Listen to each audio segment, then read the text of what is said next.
Hello, everyone, and welcome to the Zoo Crew My Story podcast. My name is John, and I am an alcoholic.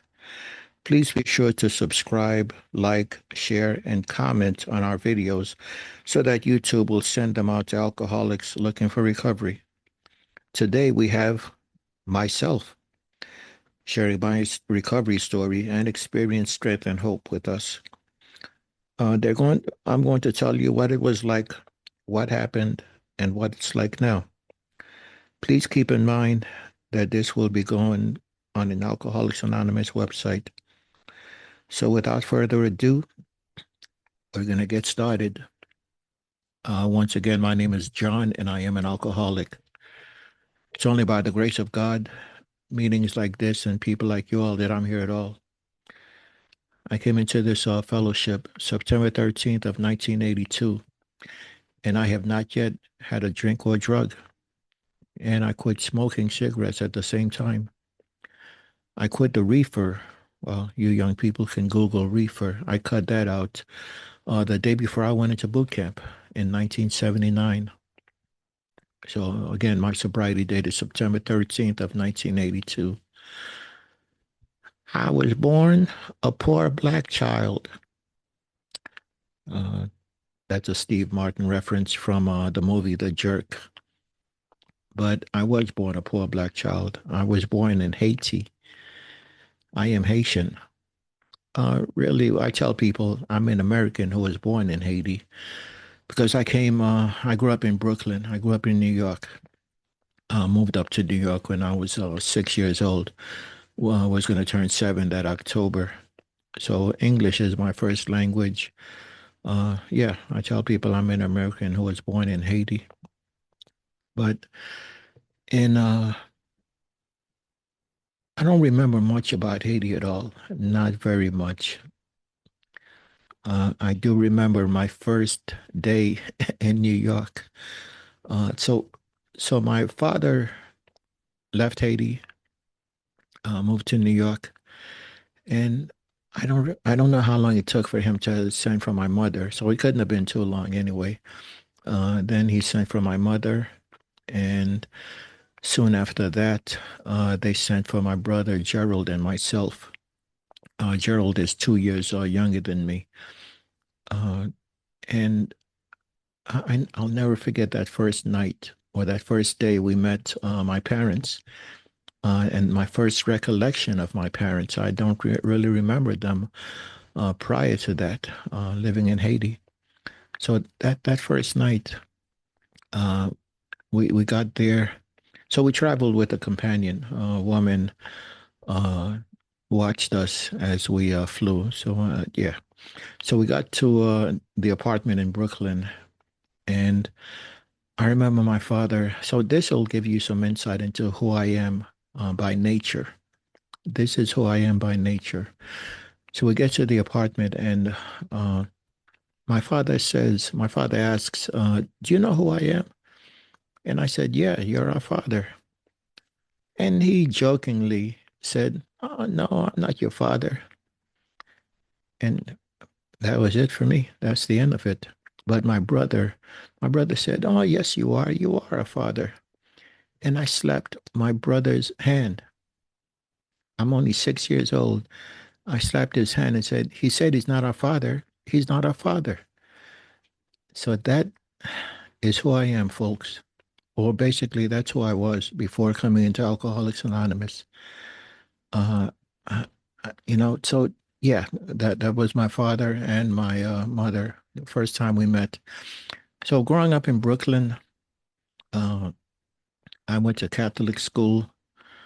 Started out in public school maybe for a few months, but then eventually we went to Our Lady of Loretto in Brooklyn, a Catholic school from first to eighth grade, and everything was fine. Uh, Everything was fine growing up in Brooklyn. You know, I and I thank God for my Catholic school education. I thank God for that because I did not learn much in high school, but I'll get to that. So growing up, got baptized, confirmed, and all that good stuff in Catholic school. And um, so growing up with West Indian parents, very, very strict household, very, very strict. Nowadays, my parents would be under the jail for the things that they did to us, mostly my father, uh, but had to let go of that stuff. And my mother's still alive now. This is, I'm recording this on March 14th of 2026. My mother's still alive now, and I could ask her about some of these things, but I've let them go. I let them go a long, long time ago, very soon after coming into AA. Maybe even prior to that, I let it go. It is what it is. But yeah, very, very strict household. And to some degree, I'm okay with that because it made me a better person to some degree. I mean, but it was very abusive. But yeah, so went to Catholic school, got baptized, confirmed, and all that good stuff. And I didn't really drink, didn't smoke, didn't do anything. I was uh I was always a loner. I can't tell you when I started feeling uncomfortable in my own skin. I can't tell you when exactly that started, but I know it started in elementary school, between first and eighth grade.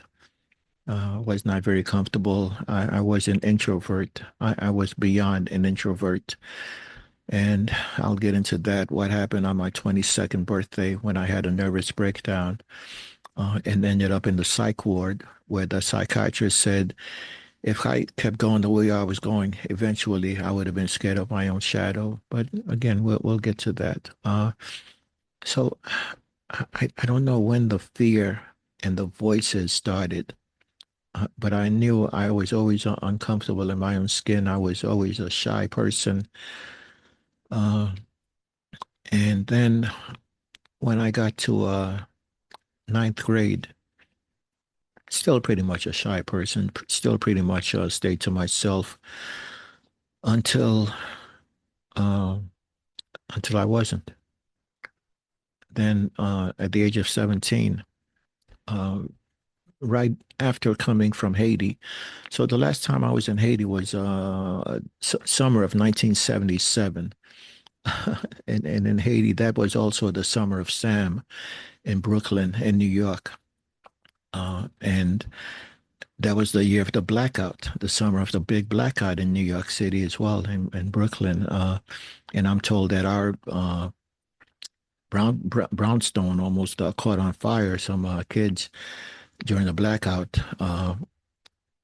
lit candles, and our place almost caught on fire, but thankfully it didn't. My father owned a brownstone in Brooklyn, four-apartment brownstone with a furnished basement. He rented about I think it was three rooms in the basement. So real nice setup. And I understand nowadays brownstones are going for millions in Brooklyn. But, if everyone kept what they had, they wouldn't be worth what they are now. Very similar to the baseball cards that I think about that I had on my bicycle spokes. So yeah, last time I was in Haiti was 1977, and it was after coming back from Haiti that I started drinking, and that fall I was going to start the 10th grade. That's when I started drinking. That's when I started smoking. I don't know what happened. Uh, yeah, and in New York, it was 40 ounce of Old English, and of course the Newport cigarettes. But at that Old English, some of the nastiest tasting stuff. But it got me where I needed to get. It made me feel normal. Again, I couldn't tell you when I stopped feeling normal in my own skin, when I stopped. Yeah, but after a few drinks, well, yeah, after that, probably getting into a third of that 40 ounce, I was feeling nice. I felt good. Uh, and I think, I don't remember when the voices started. I don't remember when that paranoia started, but I think at that time it had already started. So drinking made the voices go away. and made that fear subside. So yeah, I started drinking. It was the summer of '77, summer of Sam, summer of the big blackout in Brooklyn and in New York. I don't know how far the blackout extended to, but also that winter of '77, '78. I'll never forget that winter. And anyone who lived in the Northeast, and I think they said it even affected some of the Midwest, will remember that winter of '77, '78. So I started at 10th grade that fall of '77. Yes, winter of 70, fall of '77, I started the 10th grade. And that's when I started hanging out even more. I loved to go to school, but I did not go to class. I did not go to class. I loved to hang out, play handball outside. Handball in Brooklyn, in New York. Brooklyn was just one wall, and we played with a little pink ball. We called it a Spalding back then, but it was a Spalding, a little Spalding pink rubber ball, single wall, and loved it. I was pretty good. I was pretty good, singles and doubles. I was pretty good. So I loved going out there, just smoking, drinking, playing handball. Maybe every once in a while somebody would bring a football and we throw that around. I loved to go to school, but I did not go to class. So I did not learn anything in the 10th grade. In the 10th grade, I got caught smoking dope, smoking reefer inside the school building. And the hardest drug I did was reefer. Got caught smoking reefer inside the school building. They did not suspend me because when they looked at my attendance, they said, doggone it, we'd be doing this guy a favor if we suspended him. So instead, they put me on probation and had me, I had to have the teacher sign my paperwork saying that I attended classes. And that lasted for a little bit, but no, it didn't last very long. I still didn't go to class. But New York was very forgiving. I don't know why they promoted me to the 11th grade. They had no business promoting me to the 11th grade. But that uh, the fall of 1978, I was going to start the 11th grade. But that summer, I think it was August of '78, we moved down to Miami. My father sold a brownstone and bought a house in Miami. And the houses, man, imagine if I wish he had listened to my mother and had purchased two or three houses in that neighborhood. They were, yeah, now they're worth a pretty penny. But we moved to Miami in the summer of '78, and geographical cure, but John was always the same. I loved to go to school, but I did not go to class. There was no handball in Miami. We didn't play handball down here, not like up north. No stickball, no handball, no skelly, no ringalivio, no tag, none of these games that we played up in New York. But yeah, some of the people down here probably never heard of skelly, ringalivio, and some of these other games. Stickball. I haven't seen any kids play stickball out here in Miami, South Florida. But we moved down to Miami in 1978. I started the 11th grade, but that spring of '79, uh, they told me that I was going to have to repeat the 11th grade. And I knew the way I was going that I was not going to graduate the 11th grade for quite some time because I never went to class. I never applied myself. I think of what I could be now, what I would be now if I had just applied myself just a little bit, just tried, just a little bit, just studied just a tiny little bit, especially in elementary school. Especially in elementary school, if I had just applied myself just a little bit, even in high school, if I had tried just a little bit, but I didn't. I was not a dumb kid. I loved to read. I read. I still read. And again, I thank God for my Catholic school education because that otherwise, yeah, I would not. Uh, so when they told me that, I knew I had to get out of there. I forget how long, but some short time later, I went to a recruiting station for the Navy. I was going to join the Navy. But the Navy said, "Hey, son, you got to finish high school." And I knew that wasn't going to happen. So I walked right next door in the strip mall, right next door to the Marine Corps recruiting office. And they said, "Come on in, son. We'll help you get your GED, send you to college. Just sign here." And they got me with those boot camp films. They got me, and I signed up and I left for boot camp. I don't remember exactly when I I was in boot camp when I started. I can't even remember when I finished. I'm sure it's in my paperwork, but the only thing I remember, the one thing I remember about boot camp is one day they called us to the front of the squad bay, and man, I thought we were in trouble. They called everyone up. The drill instructor said, everybody come up, muster. And that's when he announced that Thurman Munson, the catcher for the New York Yankees, had passed away. So looking back at the day that happened, that lets me know that I was in boot camp, August of '79. Um, and yeah, I don't even remember what day I graduated. And uh, you know, I am a I have always been a loner.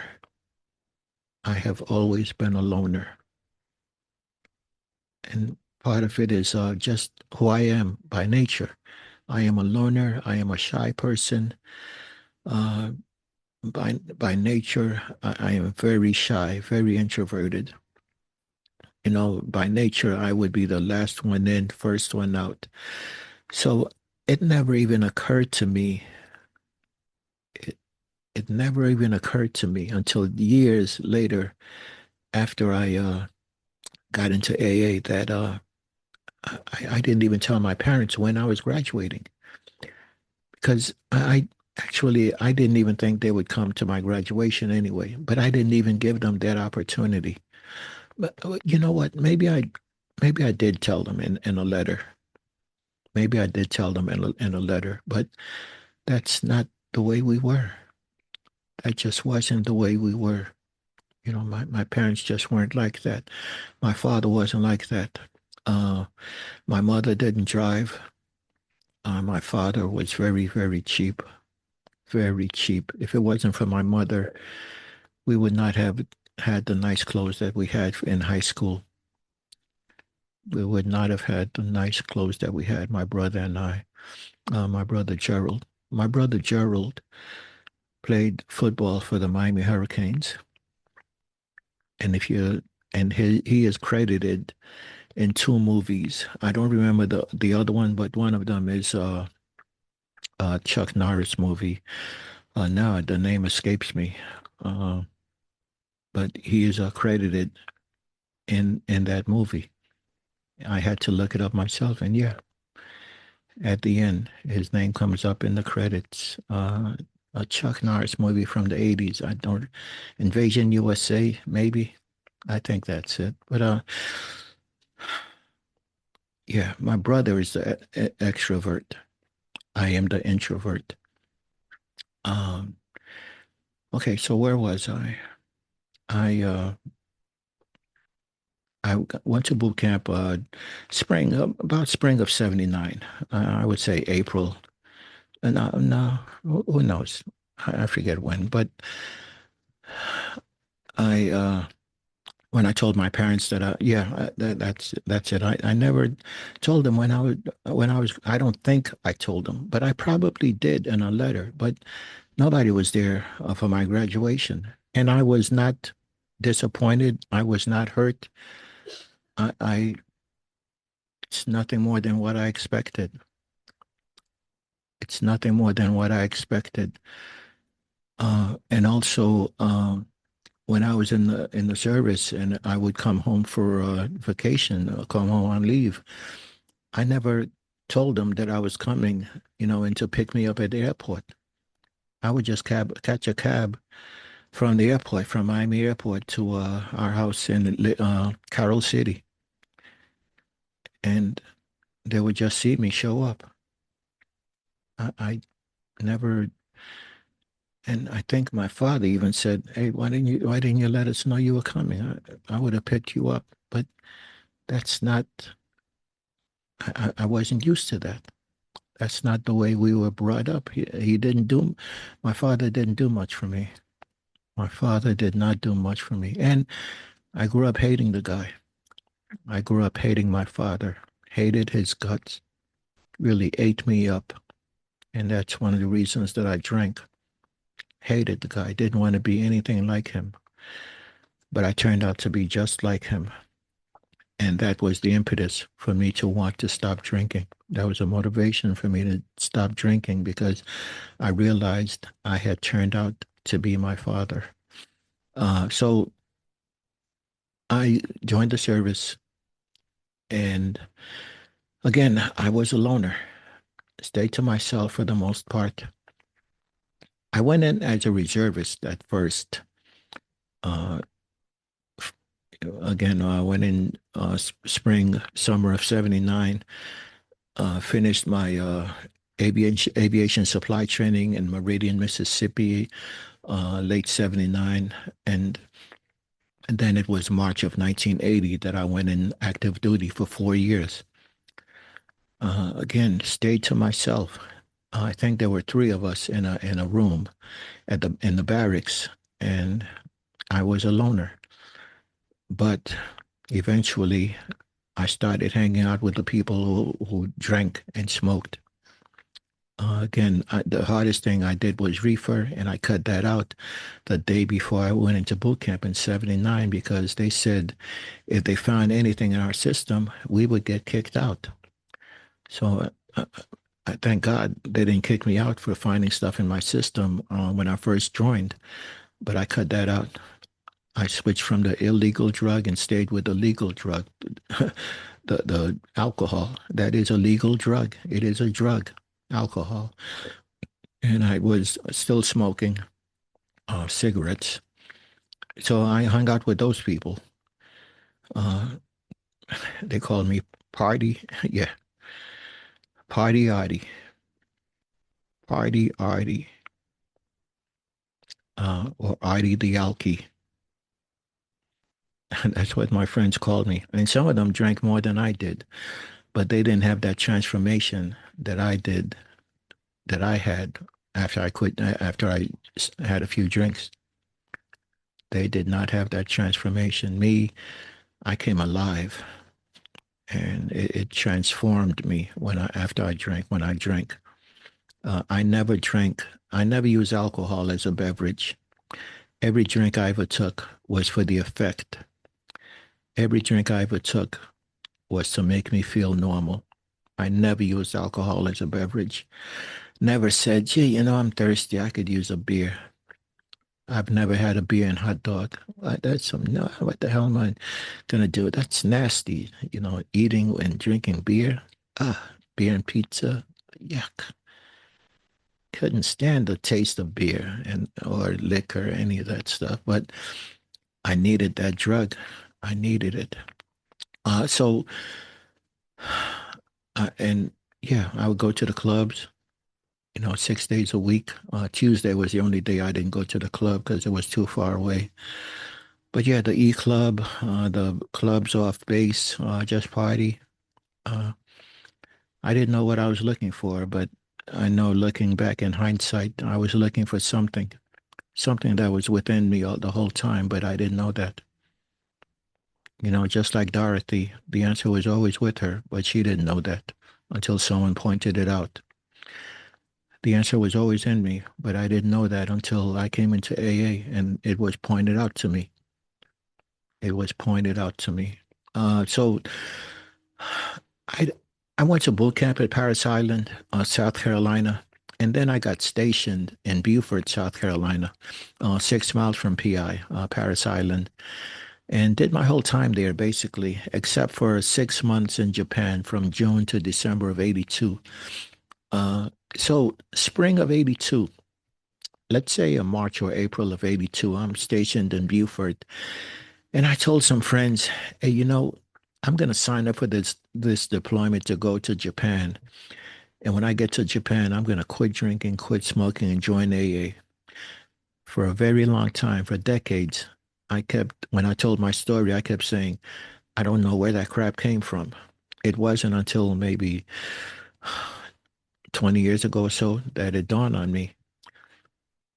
That thought occurred to me because of the time that I lived in New York. There were public service announcements, whatever time, 10, 11 o'clock at night. Do you think you have a drinking problem? Alcoholics Anonymous can help. They used to play that. I remember hearing that, several nights a week. So that's where that came from. That's where that crap came from.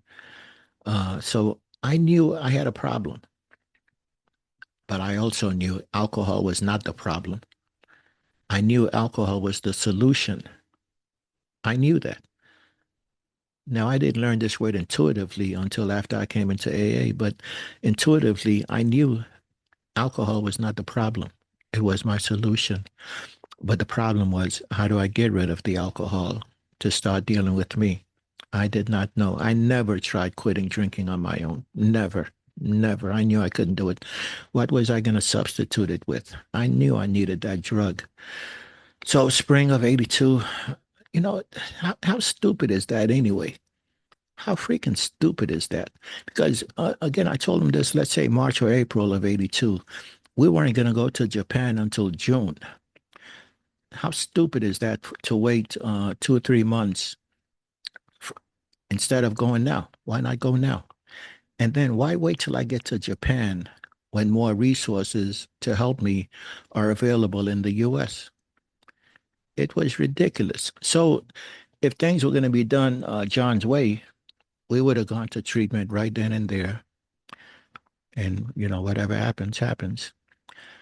But that was the path that my higher power, I didn't know that. It's only in hindsight. That's the path my higher power chose. We're going to go to Japan. We're going to get sober in Japan. Let me tell you about Japan. Beautiful country. But when I got to Japan, guys who had quit smoking started smoking again. Quit smoking cigarettes, started smoking cigarettes again. Guys who didn't drink that much started drinking more because of the isolation over there. The isolation. And here, this idiot, John, decides he's going to go to Japan and quit drinking and quit smoking. How freaking ridiculous is that? So when I get to Japan in June, remember my sobriety date is September. So you know what I did my first 3 months there? Because on base at the PX, uh, a six pack was $1.50 and a fifth of rum was $2.10 on base in 1982 in Japan. Yeah, I was in Iwakuni. The guys I went with, they went to Okinawa, Korea, the Philippines, but I stayed in Iwakuni. Yeah, a $1.50 for a six pack and $2.10 for a fifth of rum. And you know how I know this one? The 151, the rum 151 was like $2.50 because I kept a bottle of 151, that fire water, in my locker my last few weeks of drinking. So again, from June to September of '82, I just did what John normally does, geographical cure, but nothing changed. Nothing changed. I was still going off base, drinking, partying. But then one night, coming back from out of town, and what this guy, just a few weeks, about a week or two ago, this guy reminded me of the Benjo bombers in Japan. Benjo bombers were what we call the bicycles, bikes that you rented. And yeah, coming back from out of town, I took the last drink of my whatever I was drinking and took the last drag of my cigarette and said, in the morning, I'm going to do this thing that I told these guys I was going to do. And I turned myself in for treatment. I turned myself in for treatment. And so the next day, I I forget who I went to, what I did, but yeah, I went in and well, so I'm in the office and they said, well, sit down, Corporal Artie, have a seat. And I'm pacing the room. I'm pacing the room. I said, yo, man, I'm from New York. I can't sit down. This is what we do. So I'm pacing the room back and forth. I just did not know. I didn't know how to be still. Did not know how to be still. So they put me on antabuse for a month. Forced me, of course. They forced me to go to AA meetings. And I went to AA meetings, and I said to myself, man, I can't wait to get off this antabuse so I could start quitting on my own, and not this crutch. So yeah, I went to meetings on base, and uh, I had a mentor, or you can call a sponsor, Ricochet Smith. Ricochet, that was his nickname, Ricochet. He was bouncing off the walls, but you can say he was my sponsor. He showed me the ropes, and he helped me. He helped me a lot. So that was September. I don't remember exactly when it was, the exact date. I could always go back in my records and ask them, hey, what day was I at the office? It wasn't until maybe a month and a half, 2 months or so that myself and the guys who went over to Japan with me, it was only a 6 month deployment, uh, VMFA 312. Squadron 312 Squadron. We went on. I went with some of those guys, and yeah, they weren't in the program, but they were supportive of what I was doing. So they said, John, you should remember the day you quit so you can celebrate. And so I picked a day that I think is very close to when I started. And I just picked September 13th, 1982. Well, September 13th. I know it was in September. The exact date, I don't remember, but it's very close to it. Same thing with Alcoholics Anonymous. We celebrate June 10th as Founders Day, but historians think it was actually June 17th. But it doesn't matter. We still celebrate June 10th. I celebrate my anniversary, September 13th of 1982. And I don't go to NA and pick up a chip from 1979, for drugs, and then a chip for 1982 for alcohol. No, my sobriety date is from the time that I quit all drug and all mind and mood altering substances. And this was on my a month before my 22nd birthday. So I quit drinking in September. I was 21. I turned 22 on October 29th. And on that day, October 29th, I had a nervous breakdown. I was at work, had a nervous breakdown, and got helicoptered to a treatment, to a psychiatrist's office. And that's where I was diagnosed a paranoid schizo. And the psychiatrist said if I kept going the way I was going, eventually I would have been scared of my own shadow. And I could see that. I could very well see that. I would have been scared of my own shadow if I kept going the way I was going. And by the grace of God, so I spent a week in the psych ward. And very, very soon after I left, the voices went away and the abnormal fear, the paranoid fear subsided very soon after I left. And also, I didn't know the word intuitive, but I intuitively knew that I had to change. And I started changing very, very quickly. I started changing very, very quickly. People noticed the changes in me. I actually noticed the changes in myself as well. Uh, and But man, my first few months, every day I would wake up, today I'm not going to drink. Today, nothing in this world is going to make me drink. I'm not going to drink today. So I was obsessed with not drinking. I was obsessed with not drinking every day. Every day I would wake up. Today I'm not going to drink, but tomorrow I'm going to get a case and get fired up. Get me a case of beer and get fired up tomorrow. But today I'm not going to drink. And that saved my life. That saved my life because there was hope. There was hope that tomorrow, man, I can drink all I want tomorrow. But today I don't have to drink. Every day I would wake up saying that. All day long I would say that. All day long. I was obsessed with not drinking. And then actually it's I forget exactly when, but I don't know, maybe 2 months in, around 2 months or so. I don't remember when. Maybe it might have been the third month, but very close to the third month is when I had the obsession to drink and pick up a cigarette. I really, really had that obsession. Please remember, guys, there's a difference between craving alcohol and obsessing about it. Craving alcohol is after you've had that first drink. After you've had that first suck of drink, that's when you crave. That's when the phenomenon of craving develops. Prior to that, it is an obsession of the mind. So I had an obsession that night, and so I went and talked to some of the guys that I went over there with, that I went to Japan with. Again, they weren't in the program, but they were supportive of what I was doing, and we talked about it, and by the grace of God, I did not pick up a drink or a cigarette, and I have not had the urge to pick up a drink or a cigarette since then.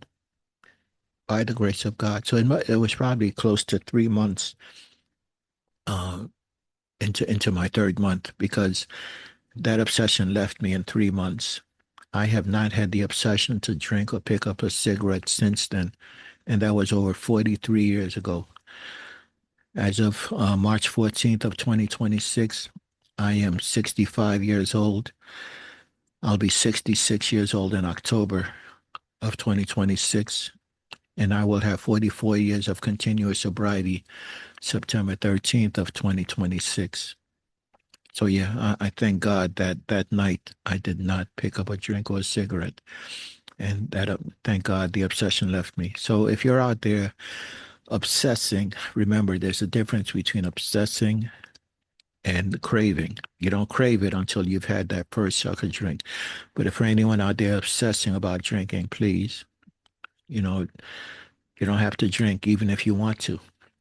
And also think about this. Sometimes people think they actually want to drink when all they want to do is not feel. Really, all they want to do is not feel, but they confuse that with really with wanting to drink.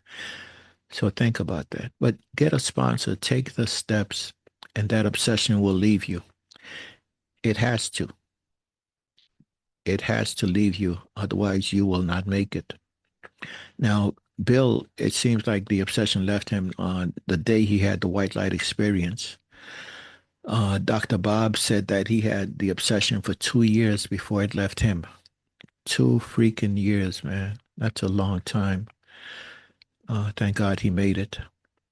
Thank God he made it. He and Bill made it for us. Me, the obsession left me in 3 months.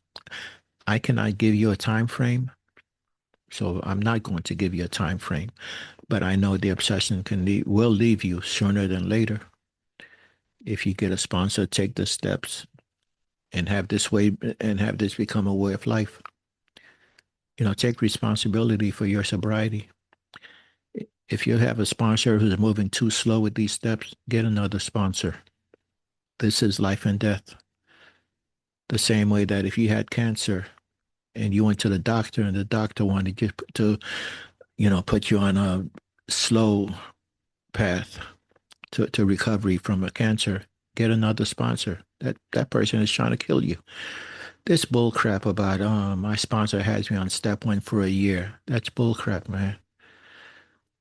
When I meet someone, I start sponsoring someone. We do steps one and two the first time we meet.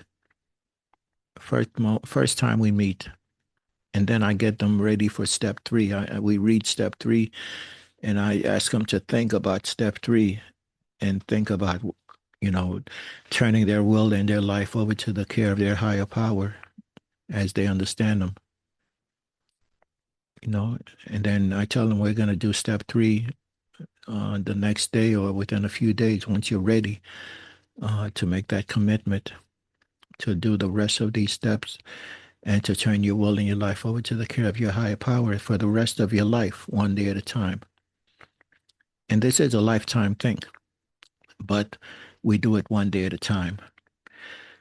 You know, if anyone told me at 21 that I could never drink again for the rest of my life, I wouldn't be here.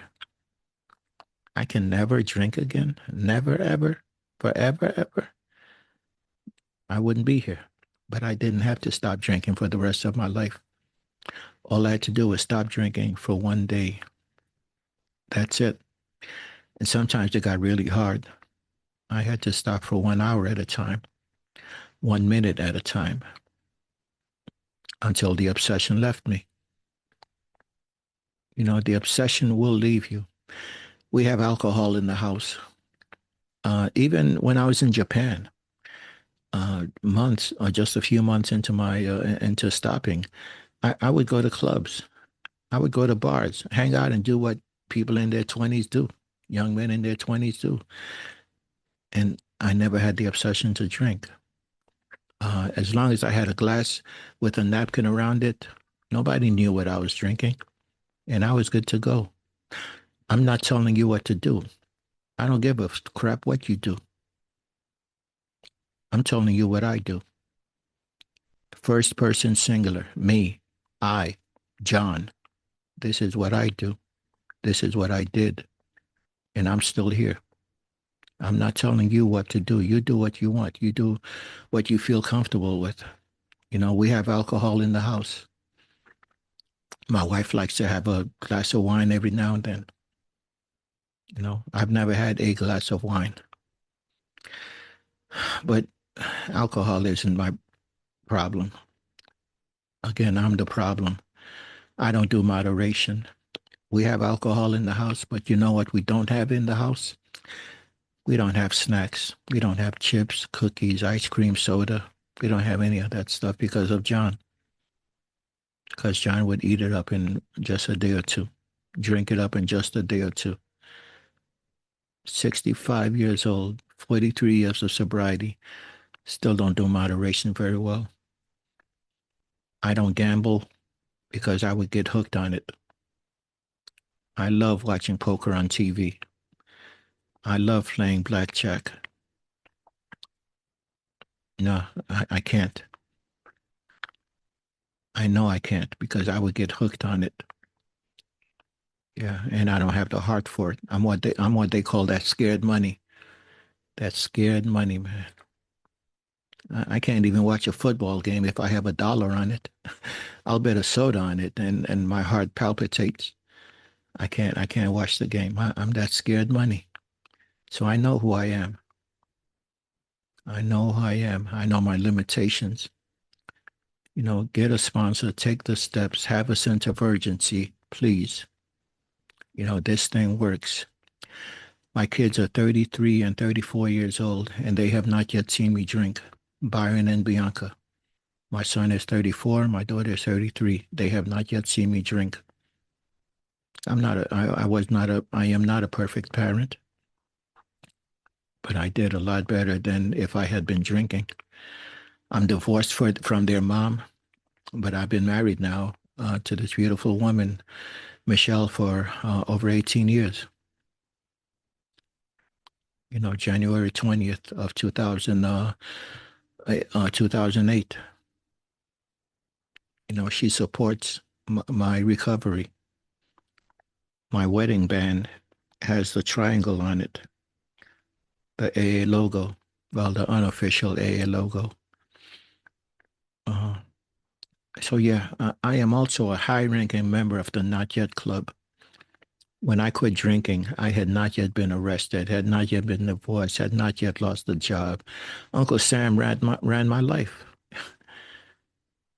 but I was an alcoholic. I am an alcoholic. I could not have one drink. Alcohol transformed me. Alcohol made me feel normal, so yeah, and I thank God. I thank God that I knew better than to compare when I came into AA. Please do not compare your story. Do not compare to anyone else, because there are going to be people who are who did worse things than you did, who hit a worse bottom than you, and there are people who did not hit as deep a bottom as you did. I thank God that I knew better than to compare. I did not compare when I came into AA. I related. I could relate to just about everyone. You'll hear some people say, "Oh, a drug is a drug is a drug," and that's bullcrap. No, cocaine is not the same as alcohol. Meth is not the same. Crack is not the same. Heroin is not the same. No, a drug is a drug is a drug. That's bullcrap. No, it's not the same. But I can relate to the feelings behind every addict there is. It's the same feelings, in my opinion, the same feelings, the same emotions, but physically, uh, it's not the same reaction physically to alcohol and drugs. There's no, yeah, two different things physically, but emotionally, mentally, it's the underlying issues that make us all similar, that make us all the same. Everybody in this world is the same. Every man and woman in this world is exactly the same, but just a little different. Everybody in Alcoholics Anonymous is exactly the same, but just a little bit different. So I came into AA for my drinking, but I've stayed for my thinking. I was the problem. I am the problem. If alcohol was the problem, then I'd be cured. I am cured, guys. I'm cured if alcohol was the problem, because I don't have a drinking problem anymore. But I'm still here because of my character defects. And again, everyone in this world has the exact same character defects. I chuckle when I hear some newcomer say, "Well, I'm on step 6 and 7. Me and my sponsor, or my sponsor pointed out like 3 or 4 character defects that I need to work on." Really, you have every single character defect there is, to a degree. To a degree. I never killed anyone, but I've had murderous thoughts. I have never robbed a bank, but I've stolen. So it's a matter of degrees. But yeah, I have to work on every single character defect. I have to work on the gossip. I have to work on the character assassination. I have to work on the jealousy. I have to work on everything to a degree. I have them all to a certain degree. Yeah. Some character defects, and I still have every single character defect that I came in here with 43 plus years ago. Some of them I have to get on 2 ladders and get on my tiptoes to access on the shelf. And then some others, I keep them at eye level for quick access, easy access at a moment's notice, because I'm not that well. I don't want anyone to think, "Oh, John is 43 years sober. He's well. I can mess with John." No, I'm not that well. You're not going to mess with me. No, especially this world and AA and outside of AA. But it is what it is. This Alcoholics Anonymous has given me a way of life, has given me a way of life, has given me a life beyond my imagination, you know, and it can do the same for you. It can do the same for you, man. get a sponsor, take the steps, have a sense of urgency. So in March of 2020, when the world shut down, uh, well, let me go back and tell you about my home groups. So when we came back to the world back in January of '83, so again, the deployment was from June to December of '82. So when we came back to the world, when we came back to the U.S., uh, I was still going to AA. And when I took some leave in January of '83, I looked up AA meetings near me in Miami, the Yellow Pages, of course, and found the Little River group. And the Little River group, loved that group. I started going to the Little River group when it was meeting on top of the McDonald's. But I'm not going to go into much details. Look, search our podcast, and you will see short, like less than 20 minutes podcast that I did about my life, my times at the Little River Club and group. But I found the Little River group, so I'm a Little River rat until I die. I love the Little River group. Uh, and then also, guys, I'm not meeting dependent. I do not have to go to meetings to stay sober. I am not meeting dependent. I hear people say, people with years, they'll say, "Well, I hadn't been to a meeting in few days, or even a week, and I started getting a little squirrely." No, you'll never hear me say that crap because a meeting is only 1 hour. It's what I do the other 23 hours. So I am not meeting dependent. Uh, so Little River Group is my original home group. Then uh, I met in West Palm Beach, the Good Morning Group at 7 a.m. Is my home group up here. But in March of 2020, I started a meeting online. Uh, Eventually, we started calling ourselves the Zoo Crew, the Zoo Crew. So if you look online, type in the Zoo Crew, you'll find the original Zoo Crew, and that's us, the original Zoo Crew. We started in March of 2020, and we're still going strong.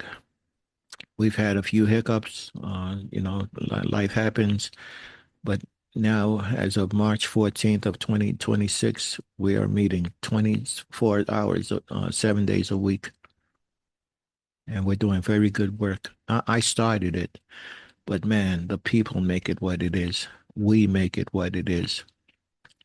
We have a great group of people in our community who make the Zoo Crew what it is. This weekend, we have a picnic in West Palm Beach. People from around the country are meeting up in West Palm Beach with the Zoo Crew picnic. And next week, they're going to do the same thing in Austin, Texas. Austin, Texas. I think we had one, maybe not, but in June, we're going to have one in Atlantic City, going to have several more after that. And then in October or November, we're going on a cruise, the fifth annual cruise, sober cruise. The whole ship isn't sober, but the people on there, it's all with the Zoo Crew community. So again, guys, thank you very much for being here. Thank you for allowing me the time to tell you my story. And check out the Zoo Crew, TheZoocrew.org, thezooCrew.org. Check out the website. We're open 24 hours. All right. Thank you for letting me share my story today. And please be sure to like, subscribe, and share our videos. Please share the videos so that YouTube's algorithm can get them out there to those people who need them. People who need this, to hear this. Please feel free to share it. Feel free to share our website. Thank you very much.